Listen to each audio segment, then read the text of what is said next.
Okay, so this is my drill with a wire brush on it. I'm going to use this to knock off some surface rust. I just thought I'd show you a little bit of what that looks like and how I'm doing it. And I'm going to put this mask on because this is putting out a lot of dust. And I don't particularly care to breathe at all. My little dust cover is a little bit broken, but it'll work fine.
Alright, so I'm going to try to carry the camera over here to show you the difference just in what little bit that I've done.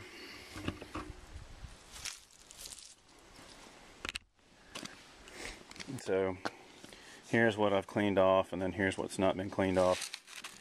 You can see the difference. So I'm going to need to continue this process until I have all the surface rust off so that it's looking a little more cleaned off, got the rust off. I've actually done a lot of this before with a orbital sander, and I'm going to use the wire brush to go through and get into the little crevices. Something that I said earlier I want to correct myself on was in reference to using the primer and the paint, and that the paint wouldn't stay on. What I was meaning to say was that it needs to cure. The paint needs to cure. If the paint is not cured, and you're trying to move it around, you're not going to have as good adhesion, or the paint's not going to be as durable until this surface has exceeded 200 degrees to cause that paint to cure. So I hope that's been clarified. I've also been trying to locate this self-etching primer, and I'm not able to find it in my area. I could order it, or I could order a gallon of it for $185, and I'm not going to mess with that.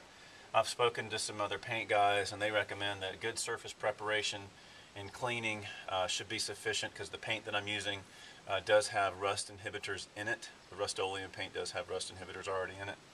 So having said that, I will clean this, and I think what I'm going to do is use a brake cleaner. It's relatively inexpensive, about $3 at the auto parts store, and that's going to remove any surface oils and also flush out any of the rust dust that's on here. And that'll be my surface prep. So once that's cleaned off, sprayed with a brake cleaner and dried very well, then I can come back and paint it. It's unusually warm right now for the area that I'm in. 1st of November, we actually had snow last week, and here I am in a short sleeve shirt. It's probably around 60 degrees right now.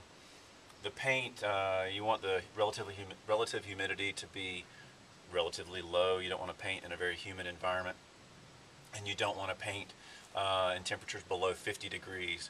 So I'm going to try to get some paint on this today if I can get that done.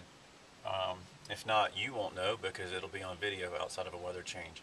But I'm going to try to get some paint on this so you can see the difference. But I'm not going to rush it. I'm going to take my time and make sure I do it right. So I hope this is helping you a little bit, learning how to refinish a wood-burning fireplace insert. Same process for a wood-burning stove. If you have a freestanding, you can use the same process.